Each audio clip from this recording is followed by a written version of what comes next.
Ok, xongជម្រាបសួរបងប្អូនទាំងគ្នានៅក្នុងវីដេអូនេះគឺយើងនឹងបង្ហាញបងប្អូនអំពីរបៀបនៃការធ្វើក្របសៀវភៅអូខេអញ្ចឹងដោយសារតែមានសំណួរមួយចំនួនសួរទាក់ទងនឹងការធ្វើក្របសៀវភៅនៅក្នុង Adobe Photoshop បាទអញ្ចឹងមុនយើងធ្វើយើងត្រូវស្វែងយល់ថាតើអានេះគឺជាការ design ឡើងដោយយើងត្រូវតែមានគំនិតថាតើយើងគួរចង់បានក្របសៀវភៅជាលក្ខណៈបែបម៉េចយើង design វាបែបម៉េចអានេះគឺជាការចង់បានរបស់យើងអញ្ចឹងវាទាមទារយើងមានគំនិតនៅក្នុងការកែច្នៃបន្តមកទៀតបងប្អូនគ្រាន់តែបើកនៅកម្មវិធី Adobe Photoshop មកហើយធ្វើតាមអ្វីដែលខ្ញុំបង្ហាញទីនេះមុនដំបូងបងប្អូនចូលកន្លែងពាក្យ file ហើយយើងយកពាក្យថា new អូខេហើយកន្លែងដាក់ឈ្មោះវាមកអូខេសេតបុក cover ក៏បានដែរបាទបន្តមកទៀតកន្លែងនេះបើសិនជាយើងដឹងពីទំហំនៃក្របសៀវភៅដែលយើងធ្វើនៅពេលដែលយើងបោះពុម្ពចេញជាសៀវភៅគឺបងប្អូនកំណត់វាមកក៏ប៉ុន្តែបើសិនជាយើងមិនដឹងទេយើងអាចជ្រើសរើសនៅប្រភេទกระดาษ international paper ប្រភេទជាกระดาษ A4 យើង design ហ្នឹងទៅនៅពេលដែលយើងយកទៅកន្លែងក្រុមហ៊ុនគេបោះពុម្ពគឺគេនឹងស្រួលកែយើងហើយអត់បញ្ហាទេត្រង់ចំណុចហ្នឹងអានេះគឺខ្ញុំយកតែ120ចុះបាទ pixel នេះខ្ញុំយកធំពេកតោះខ្ញុំយក OK នេះគឺ RGB បាទពីដល់កន្លែងហ្នឹងគឺវារូបហ្នឹងវា picture អញ្ចឹងខ្ញុំចង់បានប្រដេកហ្នឹងដើម្បីកាលណា picture គឺនេះគឺចូលកន្លែង image ហើយបងប្អូនយកថា image rotation ហើយយើងបង្វិលវាមកអូខេនេះបង្វិលវាមកវិញអញ្ចឹងដើម្បីគេកាលណាយើងប្រដេកយើងចែកជា2ដូចក្របសៀវភៅនេះយើង design ជា2បាទបន្តមកទៀតនៅទីនេះរួមវាអាចមានលក្ខណៈ standard ដែរនៅលើក្របសៀវភៅនេះបើសិនជាយើងអាចធ្វើគម្លាតពីនេះយើងទុកប្រមាណតែនេះគឺមិនចាំបាច់ទេដោយសារតែក្នុងសៀវភៅយើងពិបាកក្នុងថាកម្រាស់របស់សៀវភៅយើងប្រមាណប៉ុន្តែយើងអាចលៃយ៉ាងម៉េចដើម្បីឲ្យវាអាចមើលទៅល្អវាអាស្រ័យលើទំព័រកាលណាទំព័រក្រាស់អញ្ចឹងកន្លែងនេះក៏យើងដាក់ទុកវាឲ្យសមមូលដែរប៉ុន្តែយើងមិនជាបញ្ហាទេអាហ្នឹងពេលដែលយើងយកទៅ print គឺគេអាចសេរីតាមនឹងបានតមកទៀតមកបងប្អូនចូលកន្លែង select អូខេបាទខ្ញុំចូលកន្លែង view បាទបងប្អូនចូលកន្លែង view ហើយបងប្អូនយកពាក្យថាអីបាទយើងយកមើលពាក្យថា ruler ឬក៏ control បូកមើលអក្សរ អមកដើម្បីយក ruler នេះមកប្រើអូខេខ្ញុំស៊ូមវាធំបាទ ruler នេះទៅពេលដែលយើងមកទាញមកចែកចាក់តបត់ហ្នឹងអូខេខ្ញុំចង់អានេះគឺទៅនេះវារួមបន្ទាត់នៅខាងលើវាដាក់បងប្អូនមើលឲ្យបន្ទាត់នេះគឺចាប់ពី0មកដល់30អញ្ចឹងយើងចែកជា2វា15អញ្ចឹង15មានន័យចន្លោះ14និង16អូខេបងប្អូនយល់ទេអញ្ចឹង15មានន័យចន្លោះ14និង16អញ្ចឹងខ្ញុំយកចន្លោះពី14 16មកអញ្ចឹងអានេះគឺជាបន្ទាត់ដែលខ្ញុំធ្វើខ្នងសៀវភៅបែបនេះអូខេខ្នងសៀវភៅបែបនេះ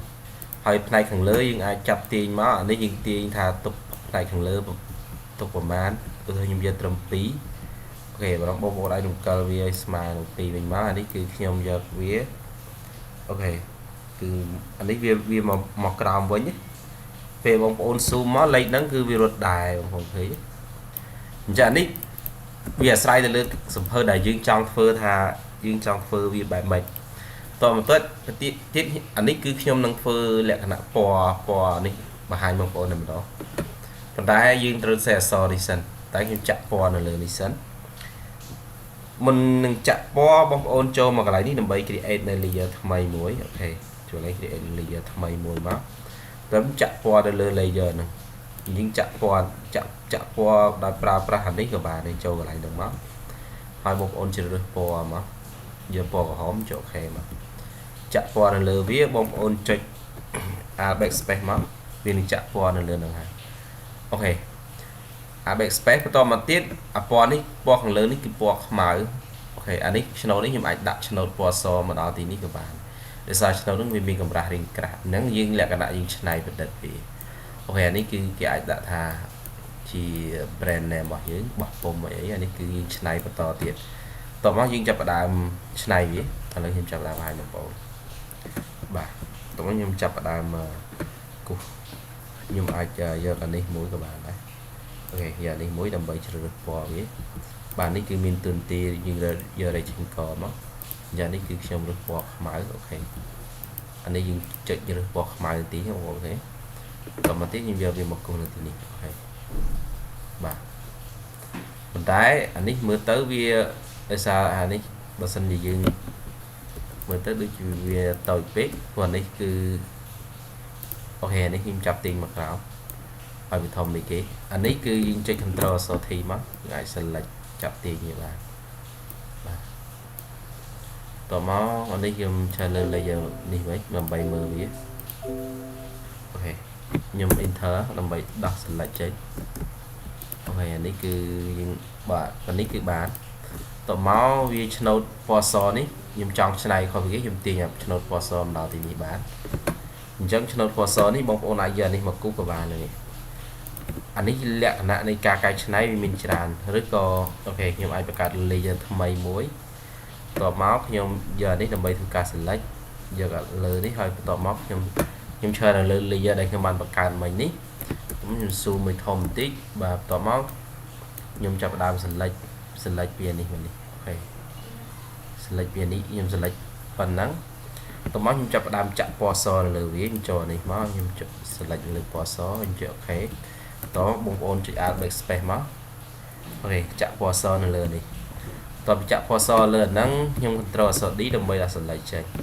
ពេលដែលបងប្អូនមើលមកពណ៌សនេះបែរជានៅក្រៅពណ៌ខ្មៅនេះវិញអញ្ចឹងខ្ញុំចូលកន្លែងនេះដើម្បីទាញយក layer នេះមកអូខេបាទអញ្ចឹងនេះបើសិនជាធំពេកបងប្អូន select វាមកហើយ control អក្សរ T មកអក្សរ T អូខេហើយយើង control អក្សរ T ដើម្បី select វាជារូបភាពឲ្យបងប្អូនចាប់ zoom វាទៅណាអូខេបាទអូខេអញ្ចឹងឆ្នោតពណ៌សនេះវាបែបហ្នឹងឯងតមកទៀតនៅទីតាំងទីនេះគឺវាមានពណ៌ខ្មៅដែរអានេះមានឆ្នោតតូចទៀតអានេះយើងឆ្នៃខ្ញុំអត់ចង់ខាត់ពេលយូរនេះពណ៌ខ្មៅមួយដែរអញ្ចឹងពណ៌ខ្មៅនេះបងប្អូនអាចចុចឲ្យជាប់ឲ្យបងប្អូនទាញអានេះមកនេះចុចឲ្យជាប់ទៀតនេះមកក្រោមអូខេចុចឲ្យជាប់ឲ្យបងប្អូនចុច control អក្សរ T ដើម្បី select វាអានេះដូចជាធំជាងនោះអញ្ចឹងខ្ញុំ enter ដើម្បីបដាច់វាប៉ុន្តែបងប្អូនមើលអានេះវាត្រុតលើវាអត់ត្រុតស៊ីគ្នាទេយើងចាប់ទីមិនឲ្យវាត្រួតនៅលើបន្តនេះផងបាទតមកទៀតគឺខ្ញុំសូម share អក្សរសិនខ្ញុំ share អក្សរអូខេខ្ញុំ share អក្សរមកជួសិនបាទបន្ទាប់ពីខ្ញុំ share អក្សរហើយខ្ញុំចាប់ផ្ដើមធ្វើការ copy វាយកមកដាក់នៅទីនេះអញ្ចឹងបើបងប្អូនចង់ធ្វើ style ដូចគេនេះគឺក៏គ្មានបញ្ហាដែរអញ្ចឹងខ្ញុំ copy ទម្លាប់មកមុនហើយខ្ញុំនឹងធ្វើដូចគេដែរមកបាទខ្ញុំ copy ទម្លាប់មកតមកដើម្បីអាចទៅ save បានសូមបងប្អូនចូលមកកាន់នេះហើយបងប្អូនចូលមកកាន់នេះបងប្អូនយកតិចនេះមកខ្ញុំយកធ្វើលើនេះអូខេ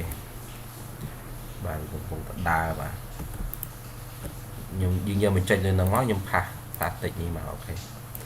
អញ្ចឹងបន្តមកបងប្អូនជ្រើសរើស font អក្សរ Unicode ដែលវាត្រូវវាលើទម្រង់បែបហ្នឹងអូខេឥឡូវខ្ញុំរើស font អក្សរនឹងឃើញហើយ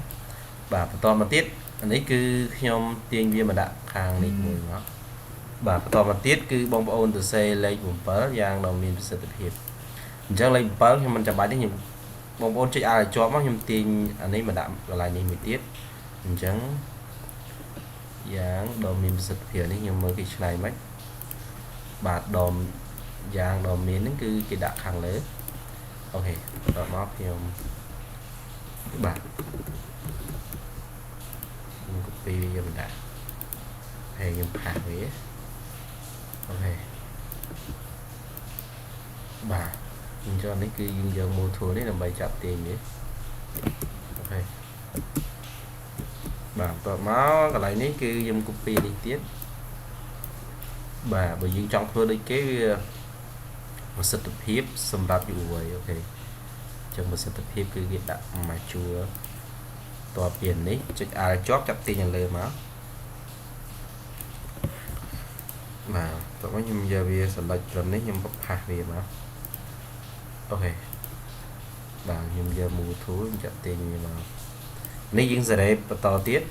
យើងគង់សេរីពេលក្រោយទេបងបាទតមកគឺខ្ញុំចាប់ R ជាប់ទីមកក្រោយទៀត អូខេបាទបន្ទាប់មកខ្ញុំផាសនៅទីនេះបាទអញ្ចឹងអានេះដូចជាពីលើនេះដូចជាតូចជាងគេ home font វាអូខេបាទសំទុតខ្ញុំ control set សិនបាទតោះបងប្អូនចូលទីនេះដើម្បីរើសទំហំវានេះ54ខ្ញុំយក48អូខេអញ្ចឹងអានេះគឺខ្ញុំយក48ដែរនេះអូខេយក48បាទអញ្ចឹងយក48យើងទាញមកកន្លែងនេះហើយខ្ញុំទាញមកទីនេះបន្តិចទាញមកទីនេះបន្តិចព្រោះនេះគឺដូចជាសម្រាប់ដាក់នៅគេដាក់នៅលេខអូខេអញ្ចឹងលេខហ្នឹងគឺបងប្អូនវាលេខយើង add នៅតិចមួយទៀតមកចុចកន្លែងហ្នឹងយើងវាលេខ7មួយមកអូខេអញ្ចឹងលេខនេះមិនដឹង font គេយក font អីទេគឺខ្ញុំចេះតែរើសទៅអូខេនេះមែនទេ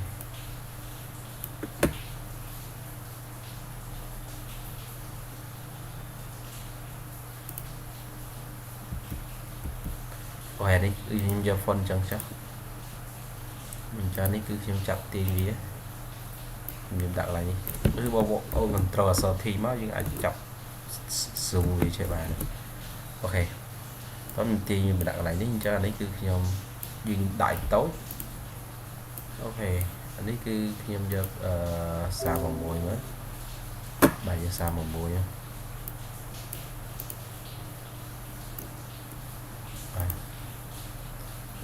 អូខេ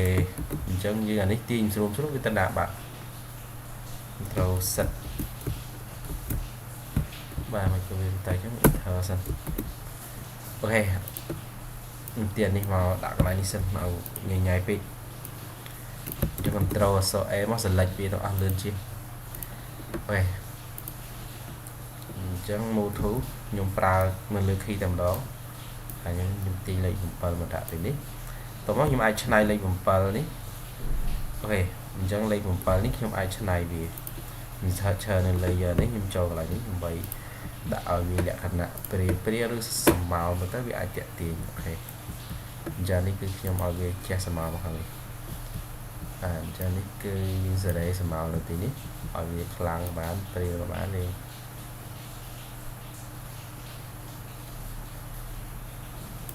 ខ្ញុំ stroke នៅលើវាខ្ញុំយក stroke ពណ៌សវាស៊ីជាមួយអក្សរហ្នឹងយកពណ៌ខមយកពណ៌ខ្មៅអូខេ stroke នេះអានេះយើងមិនមែនបង្កើតដូចរបស់គេទេយើងគ្រាន់តែឆ្នៃពីរបស់គេទេបងប្អូនចង់ដាក់បន្ទាត់ពីខាងក្រោមហ្នឹងទៀតបងប្អូនដាក់នៅលើវាមកចុចនៅលើអក្សរហ្នឹង Ctrl A select យកទៅមកចូលកន្លែងនេះមកនេះអូខេចូលកន្លែងនេះយើងយកបន្ទាត់គូពីក្រោមបាទវាគូឲ្យអូខេអានេះក៏ដូចគ្នាដែរនិយាយរួមដោយសារតែតិចហ្នឹងវានៅទីតាំងផ្សេងគ្នាអញ្ចឹងដូច្នេះវា sorry បាទតិចនឹងមាននៅទីតាំងផ្សេងគ្នាដែរអញ្ចឹងទៅយើងត្រូវតែយើងចុចវាច្រើនដងបាទនេះជារបៀបនៃការឆ្នៃអញ្ចឹងនេះគឺខ្ញុំប្រើ shortcut key តែម្ដង Ctrl A select វាអញ្ចឹងនេះគឺដូចជាគេលេងដូរពណ៌ផ្សេងយើងអាចដូរពណ៌ផ្សេងពីគេក៏បានដែរចាក់ពណ៌នៅទីនេះអូខេយើងរើសពណ៌វាមកបាទខ្ញុំរើសពណ៌វាហើយនេះគឺយើងអាចដាក់ stroke បន្ថែមទៅលើឬក៏ដាក់សម្មាលក៏បានដែរបាទអូខេតទៅទៀតខាងក្រោមនេះគឺគេដាក់ដូចជាឈ្មោះរបស់អ្នកនិពន្ធសៀវភៅហ្នឹងខ្ញុំ copy វាមកហើយខ្ញុំ add តិចមួយចុចតិចលើនេះមួយមកហើយខ្ញុំផាសវាមកអូខេត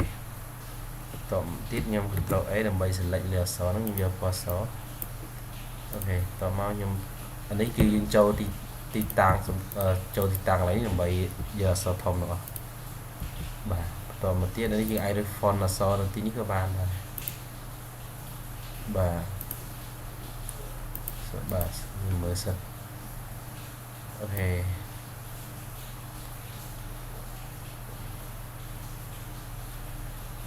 បងប្អូនមើលវីដេអូហ្នឹងអាចរៀងស៊ីពេលយូរតិច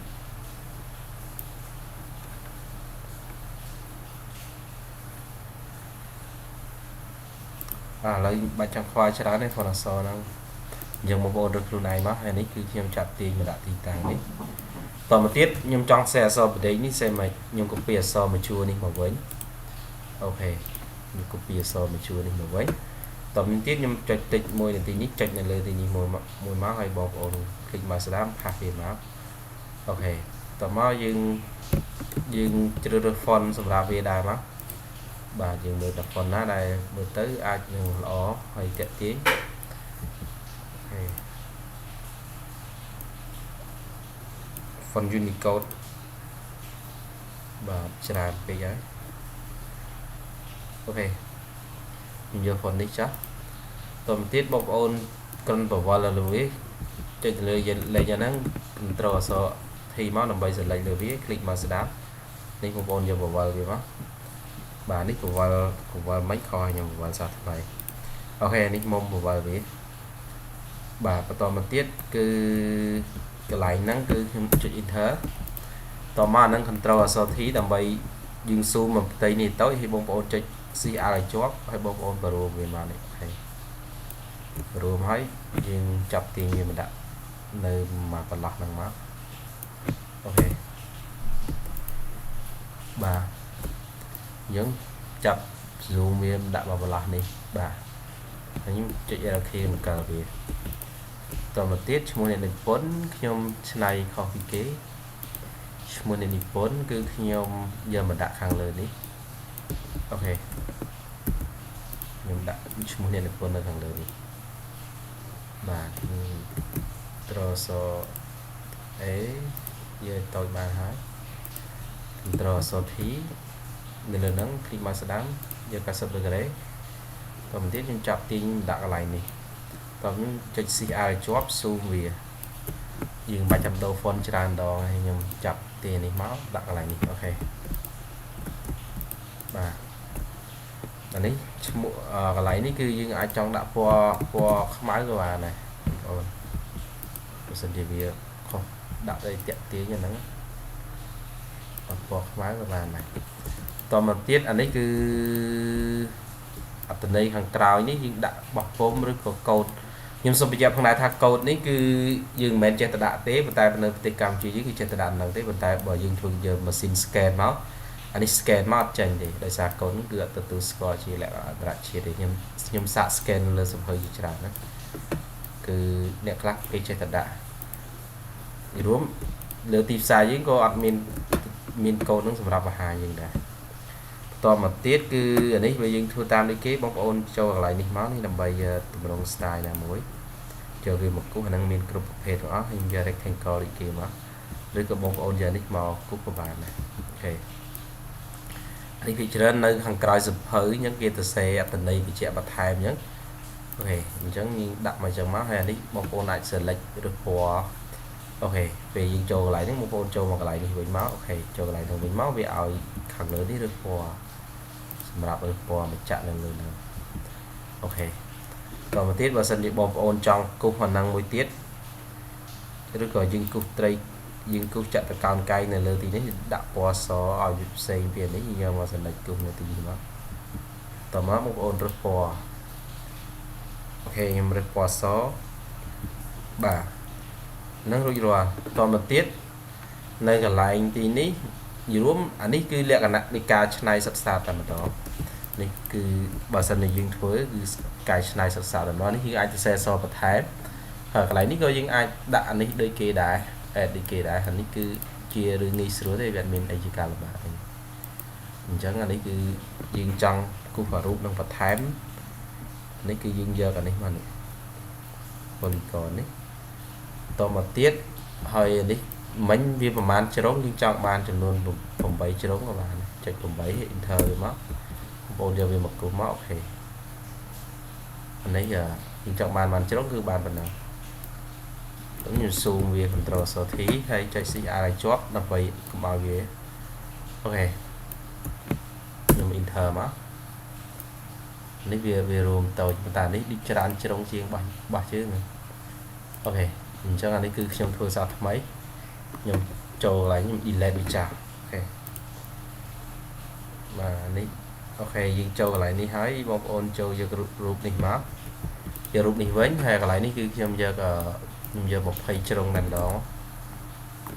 អូ ok mình thấy giờ về một cục thì ồ thì trống đôi tranh trống trong chỉ là đã đồng vong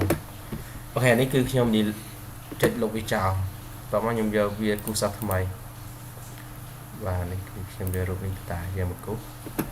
giờ này cứ nhom giờ ta đọc tam trống mà một thấy tràn cái trong tranh gì đồng vong ok phần này chắc nhưng tiền vì mình đã đi tăng thì nít còn mà nhom trong bàn phó bộ trong đầu phó với châu thì tăng thì với như được phò và này ok trong bàn phó ấy các bạn bà còn một tiết anh ấy mà miền đồng vuông gạch đá mối đồng vuông gạch đá bóng này giờ đi một cô của bán có thể đồng vuông gạch đá đi một ôn chạy gì một cú không đồng vuông chạy CA để chọn nó là mấy cú đồng vuông là vì mù lọ ok tao mà anh ấy cứ khiêm chặt tiền gì bà tiền nó cho rồi đòi bạn anh ấy hay ban cú về tranh chắc là sao cú tới viên nó chọp ok vì nó chọp nó lấy ra tầm mùi nhá giống như add mày mùi hay dùng giờ một cú này lại nhỉ mùi xanh cái CA là chó mà không thế à tao mau anh ấy cứ nhom qua số chẳng việc đạt toàn đấy cao về này ok được qua số chứ bảo tên ok dập mến ok tôi làm bạn ơi chứ intro set view intro out set đó ok cho nên có về chân mấy mong bà lấy thì add này rất là dân cung vốn giờ đi một cú của bà này giờ một cú là titan đi người tại mình cua nắng dùng cả bây giờ mùa bà hay dân cung lại nè các bạn này chơi CR cho của bà là vùng mùa này tò mong ôn chặt tiền bây giờ mình đã tiền nhỉ đã tí ní mấy lại xa tại nơi bên nơi lớn po sò ok nơi lớn po sò chẳng nhầm chặt tay po sò lần tí chụp check AliExpress nó bà bị chặn nơi lớn tàn đây thì phần tay anh ấy viết trâu nơi lời kì check control sợ đi đừng bây giờ sẵn lợn check bọc ôn theo po ấy lại xa tàn đấy viên nơi stop bây giờ biết bên này đi việc phòng chắc chặt tiền còn lừa đó và chặt tiền mình lớn ok anh ấy nơi mua tiền bạn đi đây xa là việc đa riêng dừng tí bảo ok phần tay là po so ní tên là bạn chơi ok giờ ní cái tên là lừa mình ok có một bộ này từ xe so và time thì ní máu bà thế anh ấy dừng đâu po tam chất chặt po tam chất và nó không video nó ngư bên đi cho nên nhầm thưa về cắt mình bàn hai một bốn còn hỏi bóng ôn min cầm nứt được nâng cao thưa viết tài vật nó ok bà xong cho với lý chúc nên video cải thiện